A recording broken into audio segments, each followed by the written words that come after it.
good morning, good afternoon, wherever you are joining us from. Maybe it's good evening. I'm Annette Richmond, and this is Content Marketing School. And I am so excited to have Nikki with me here today. I kind of found you and got to know you on LinkedIn. And I am so delighted that you said yes to be a guest on my show. And I'm also, really eager to dive into this topic. So, for anyone who does not know you, please tell us a little bit about who you are and what you do. Well, first, I should say, Annette, I appreciate the invitation. It's always a wonderful opportunity to be able to share with other women entrepreneurs and just to be able to have the casual conversation so that we can share with other people what's possible. I am a communication strategist and I get to work with other women to help them use their voice to attract the clients who are waiting for them. So to provide whatever service that they help them with.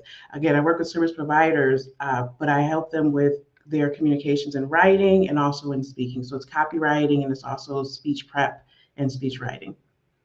Yeah, I love that. And I wanted to ask you more about that later. And one of the things that we talked a little bit about before going live now, I'm a former magazine writer and I studied writing in school. And one thing I know from that is that when it comes to writing, one size does not fit all. So there are different types of writing and they take different types of skills and talent. And I will say that, I consider myself to be a good writer, but I'm not a good copywriter. So can you talk a little bit about sort of the differences? Because I know you do speech writing and copywriting, about the different types of sort of persuasive writing. I think what's important to note is that sometimes when people hear persuasive, it sounds like, oh, I just got to the car dealership and everybody just came and attacked me, and they get these kinds of ideas in their head. Simply put, persuasive writing is your attempt to get someone to do something. So you could be getting them to get on your email list, get Hmm. on your wait list, listen to the podcast. Of course, I'll send out this email to my list as well. Um, or the link to our podcast here. I think that people get a little bit nervous around thinking that it has to be all of this pontification and you have to have all the commas and have all the asterisks and all those things, and it's more of a simple thing, and it's not that everyone has the ability to do it, but sometimes it's strong, sometimes it's soft, and that's usually what I tell people, to not have them get all into the minutia of things and feeling like they're so overwhelmed. Sometimes it's Hmm. just a simple email of sharing a win in your own business so that you can connect with your audience. And sometimes it is, listen, we need to get people into this course. And so we have these particular emails going out in this particular sequence so that you can see who I've worked with. I'm going to be asking you questions that I like to say that whisper in ears and speak to their hearts. So I'm going to repeat this so many times. It's more of a simple thing for entrepreneurs who, of course, you're relying on it, but copywriting is not your expertise. Exactly, exactly. And I do, I use ChatGPT all the time. I don't like create blog posts and post as is. Heaven forbid, I would never do that. But I use it for brainstorming and outlining somewhere, etc. And I have on occasion had it, sort of spice up, say, okay, make this more of like a copywriting. And they are so over the top with it's like, buy is the best thing ever. So how, and I love what you said about whispering in the ears, but what, speaking to the heart, is that, yeah, I love that. So can you give us sort of some mistakes that people make when they are copywriting? Maybe it's being too salesy. For me, it's just I'm not good because I'm not salesy is a bad word, but I'm not writing engaging, enough for that area. So can you talk about some of the mistakes that people make when they're, trying to get people to enroll in a program or sign up for the newsletter? And maybe there's different types, if you can share some different types for each. I know that's like a really big question, but I also know you can answer it. Okay, well, you might have to remind me of parts of it. First Okay. thing I want to say is the biggest mistake I see people making, and I've been a people, I've made a mistake, is not being yourself. there's a huge danger in that, because then you feel like, oh, I see someone else posting like this, I see them talking like this, so I'm going to do the same thing. And next thing you know, you're showing up as someone different, and then you're attracting the person who you may not want to work with. I Mhm. um, was talking to my mom about this the other day, and that's certainly a measure when your mom can repeat what it is that you do. We're not all the way there yet, I'll tell you. But I was saying to her, if I presented like, well, and then what we're going to do is, and we'll look at the statistics, then there's nothing wrong with that, because there are some people who are like, oh yes, that's my person, but that's not who I am. I'm pretty Mhm. bubbly. I am. You can see the way that I'm dressed. Some people would be like, oh no, I would never get on a professional thing with my arms out. So you have to show up as who you are, speak in the way that you do, and it's not necessarily that you need to use all of your family secret language and these kinds of things, but you want to present in a way that is going to attract someone to who you are. It's kind of, when you think about dating and people talk about having a representative, so of course when you first go on the first date, you're a little, you're a little bit reserved maybe, and later on you kind of let some things slip out, and that's fine. But you're not switching to a totally different person, because then your date is like, who is that? Yeah, yeah. No, I hear you, and I know I talk about this most frequently when it comes to, like, creating content on LinkedIn, and particularly things like video, that people want the authentic you. They don't want Yes. fake. They don't want to be reading, information that was written by AI. I read a recent study on that, and it's kind of a concern for people that, "Oh, did AI write this?" etcetera. But when I write, for the most part, I write the way I speak. And Mhm. if I'm saying, well, yeah, then I might write that also, even on a LinkedIn post. And I hear you when you talk about the idea of um, having people who want you. I'm frank and sort of, I don't know, outspoken, but I'm pretty frank and direct. And if I'm not for everyone, maybe I'm not for you. And Yes. so can you talk a little bit about how to sort of, um, let people see you without being too much, particularly if it's copywriting? It's one thing if you're telling, like, a personal story, but can you get into that a little bit? Mhm. So I provide copywriting, and others. Let's just talk about copywriting. When Okay. I'm sending emails out to my list, I'm talking about building confidence. I'm talking about having that really strong desire to show up and serve the people who you want to serve. I like to work with women who are heart led and who really feel like, wait a minute, the weight is on my shoulders. If I don't go out and do this lawyering, or if I don't, whatever it is that they don't Mhm. do, that somebody else is being held back from what's waiting for them. So when I'm using that language, I know that I'm speaking to their heart, as I said before. And when I'm whispering in their ears, I'm talking about what it would be. Imagine what it would be like if you had someone else to handle these things for you. So in that same kind of vein, I also talk about myself. Listen, I cannot. Don't ask me to do any math for you, Annette. If we ever work together in the way where I'm doing copywriting for you, if I put some numbers in there, it's going to be wrong. Okay.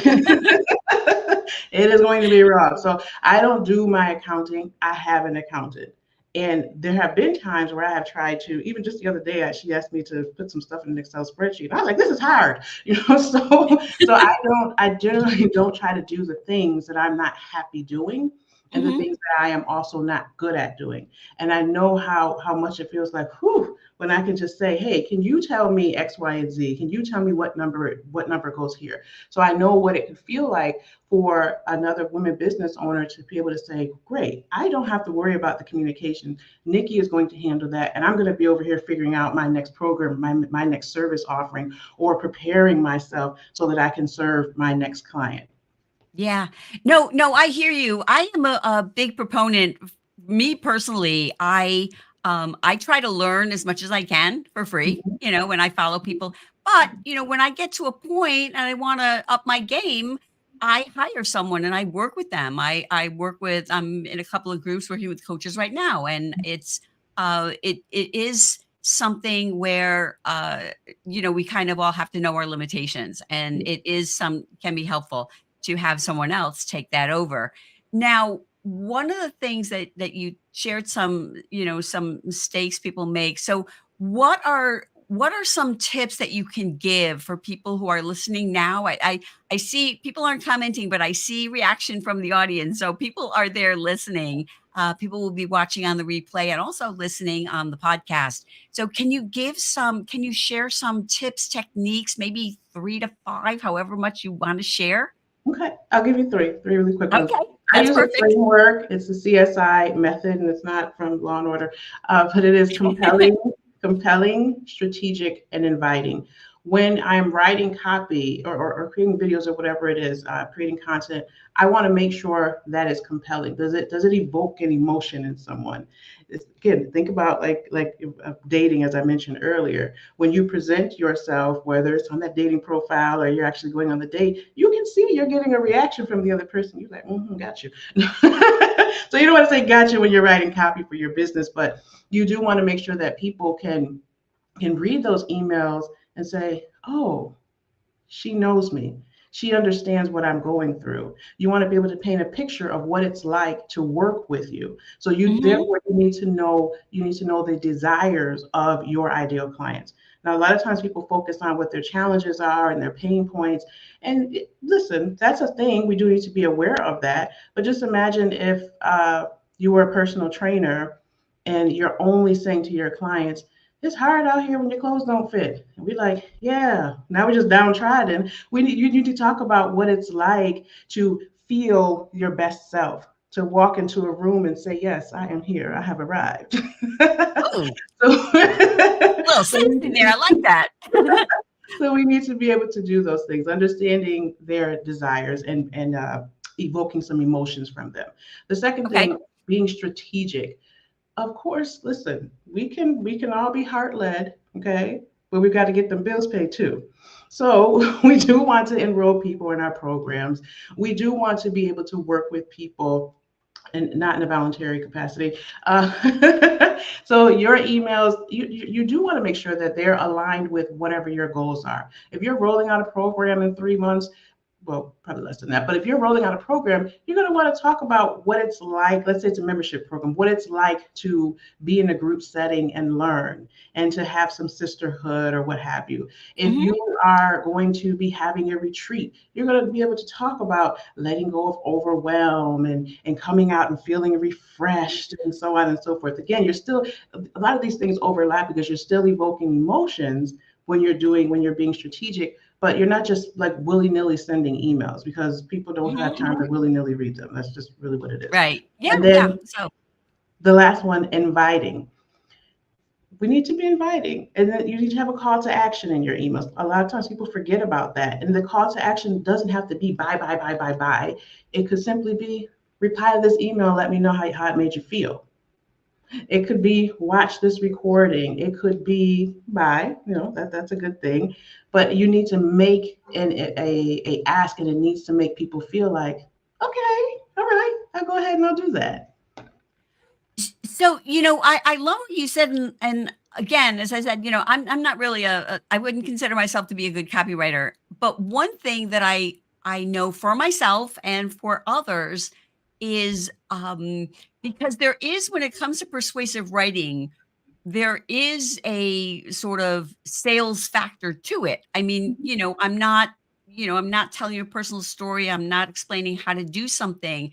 And it's very challenging for some people like me to do that. So how can you can you give some advice to someone like me who knows that yes, obviously you're right. I really truly believe that doing things like creating videos is very helpful to somebody in their marketing. I think that that is so important to people. So that is, I do feel it's important. It is kind of, as you say, on my heart, but Mhm. also have to pay the bills. So how do people sort of bridge that? People that, are, of course they can hire you, but if they don't have, if they can't do that at this point or they're not ready, how do you sort of bridge that get over that bridge, I guess is what I'm asking. Does it get over the bridge of actually doing, like sending the email? No, it's about actually saying, "Oh, by the way, I do have this product. I'm happy to be giving you all this free information," which I do believe. I mean, I teach kind of everything, mostly always everything that I know. but I do want people to know that, oh, and by the way, I am offering like this coaching package or whatever, a program or course. Yeah, I definitely understand what you're saying now. It can be hard because you do feel like you want to buy this vacuum, or you can feel that. First, I would say, and sometimes I do struggle with this. Still, you do have to recognize that the service that you provide is awesome and wonderful, and that people need it. And as I said earlier, that people are waiting for it. So if you don't speak up, if you don't say anything about it, then they don't know that you have it, and then they can't help those other people. And Mhm. that's so important to me. So I try to remember that when I'm having my own moments. I don't want anybody to feel like, oh, well, she does this, or she never had. No. When I'm having my moments, like I don't know if I should say that or not, or if I should send this email, I try to remind myself, what about my ideal client? Her name is Amara. So what about Amara? What about the Mhm. people who are also relying on Amara, because Amara provides a service and they need them? So I try to tell people just simple things. That simple thing could be, make sure that in your signature it says, click here for a discovery call, or click here for a free consultation, or pay, whatever it is that you Mhm. have. Mhm. I'm also telling them, look, you have these wonderful testimonials from people. Share that testimonial in the email and just say, if this resonates with you, if this is something that you're looking for, I would love to talk to you. So it doesn't always have to, it doesn't ever have to sound like, please, oh my goodness, please sign up. You don't want to do that, but you can make sure that you're presenting in a way where, again, other people are just feeling like, I got to get some of that. I need it Yeah. now. I love that. And I think of sort of my perfect client is really me, but like a few years ago.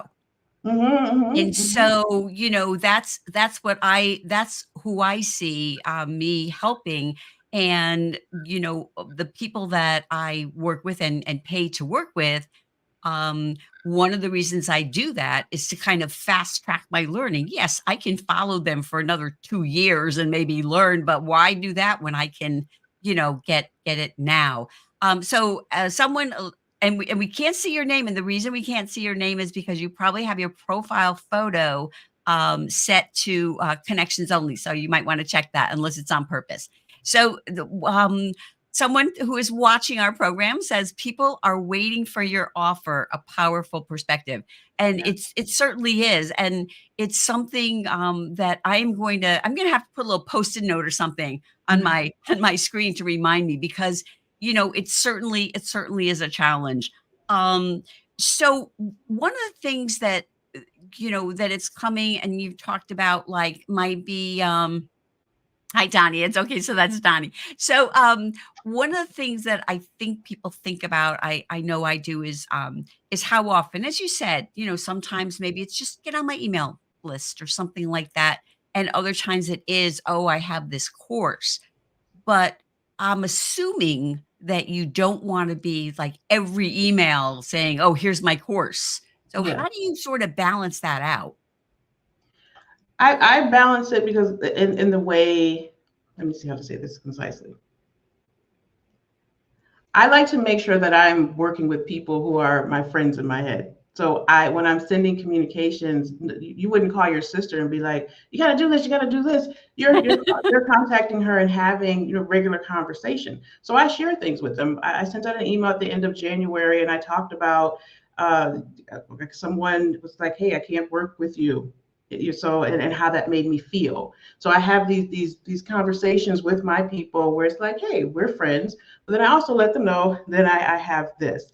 Uh, if let's say you're sending 3 emails a week, I would make Mhm. sure that one of them is a little more explicit about, my calendar is open. I have 3 more slots this week. If you're looking for this, and this, we can meet. I would make it like that. I definitely would, like you were saying, you don't want to, make someone feel like every time they get an email from you, it's an ask in that way. You Mhm. can share, you can again ask them to reply with some information. That information could be, let me know about your wins for the week, or was there anything that you were struggling with. It doesn't even have to be communication wise for myself.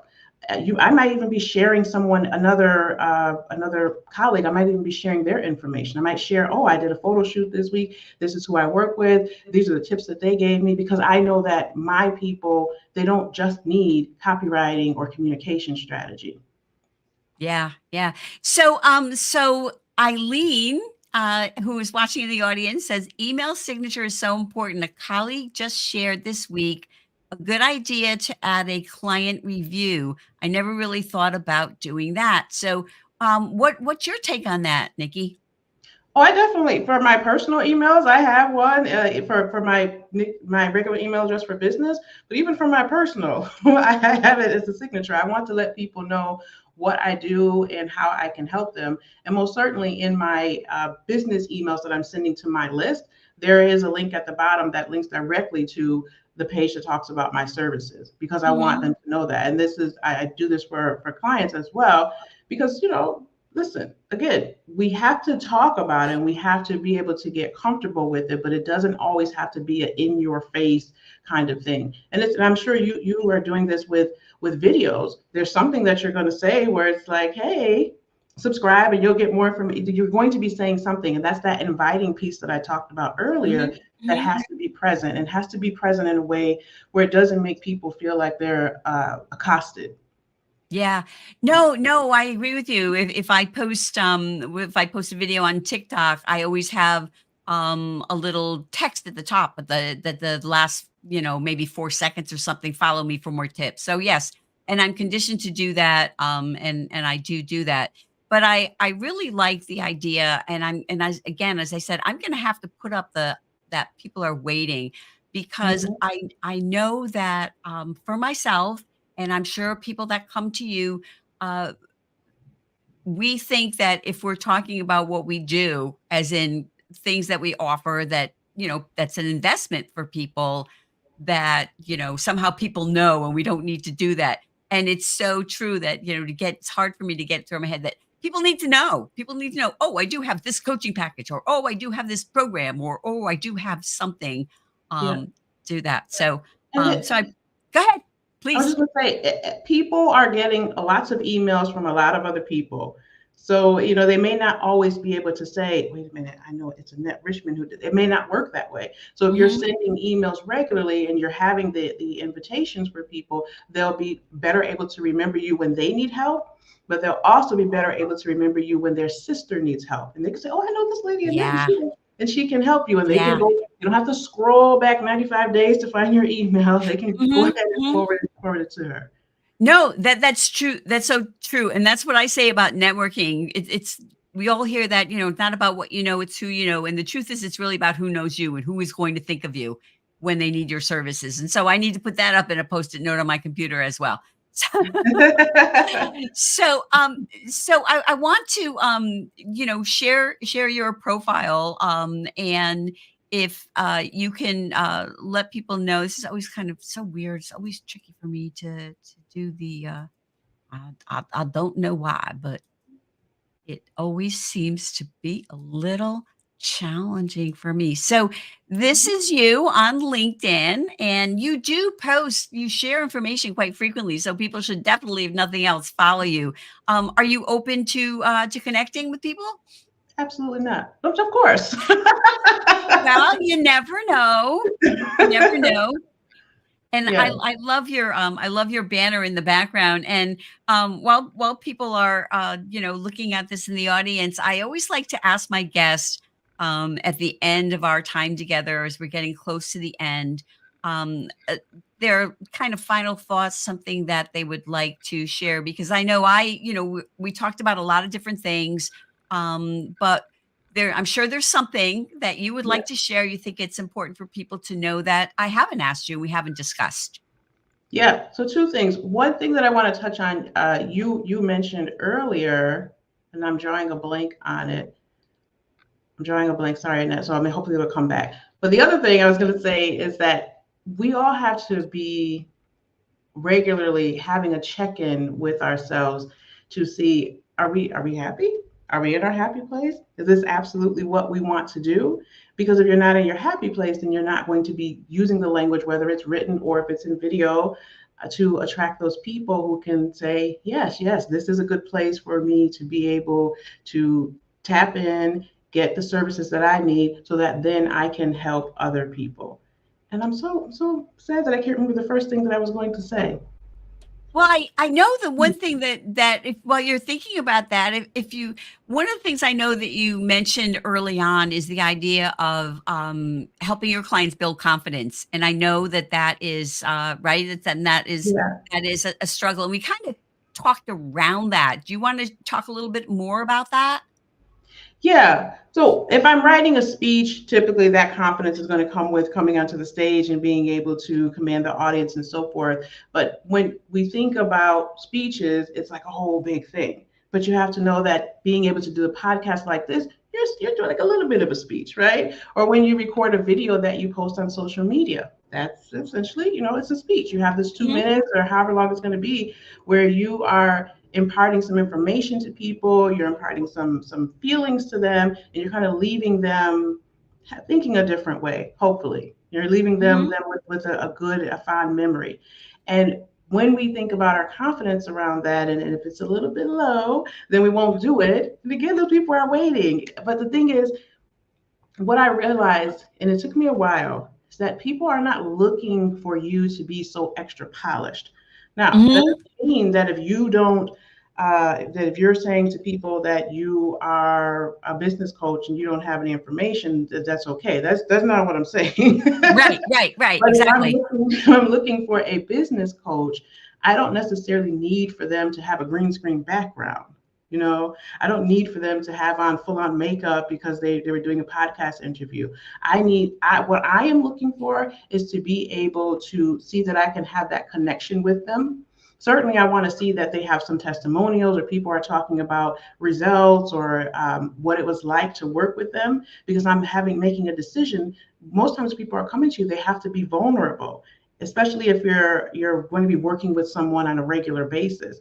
I never want to get on the call with my person. I'm like, oh goodness, this and that, you know. No, no, it's true. I, Please continue.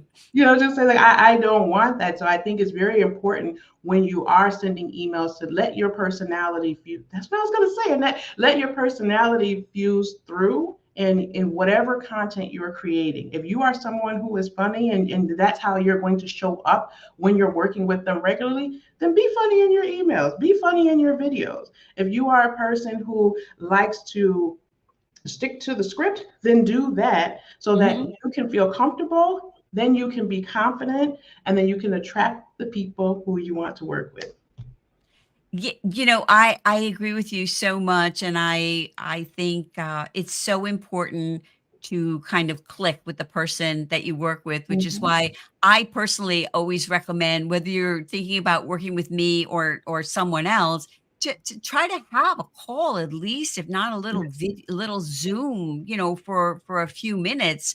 Unless it's maybe like for one-off coaching or something like that. But see if you click with that person because as I said, I'm not for everybody, and I know that, and I also have enough people that I know that if I'm not the right fit for you, then I might know somebody else who is. And so Yeah. what's your take on that as we're really just winding down to the end here? Oh, I think that's very, very important. And that's why for me, even though my business is around a lot of writing, I try to make sure that I have an audio clip or a video clip every single Mhm, week so that if you learn about me and you come on social media, you don't have to scroll far to get some of my personality. And then even when people, this is a good tip for people, when you book a discovery call with me, you'll be automatically directed to a page where you receive a video where I'm telling you what to expect on the call. I'm telling you,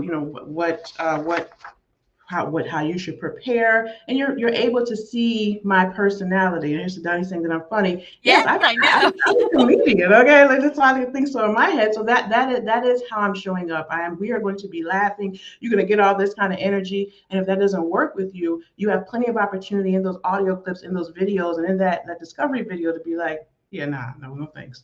No, exactly, exactly. And Donnie, so it looks like you fixed your picture. We can now see your face here in the studio. And he says Nikki's content is consistently hilarious, by the way. So, yes, I bet that it is just having chatted with you. I'm sure that it is quite funny. So I wanna thank you again so much for joining me. It was such a treat to chat with you, and, I am always really excited and grateful when people say yes, because I am careful about people that I approach and say, "Please come on my show with me," and when they say yes, I'm like, "Oh, okay." So I really Know appreciate that you, people spending the time. know that people are excited that you would think enough of them to ask. Aw. Well, thank you so much. So I guess we I guess we will end on that note. Thanks to everyone who has joined us. I know people have been here and we've seen a lot of reaction from the audience. So and have a great rest of your day and I'll see you next week.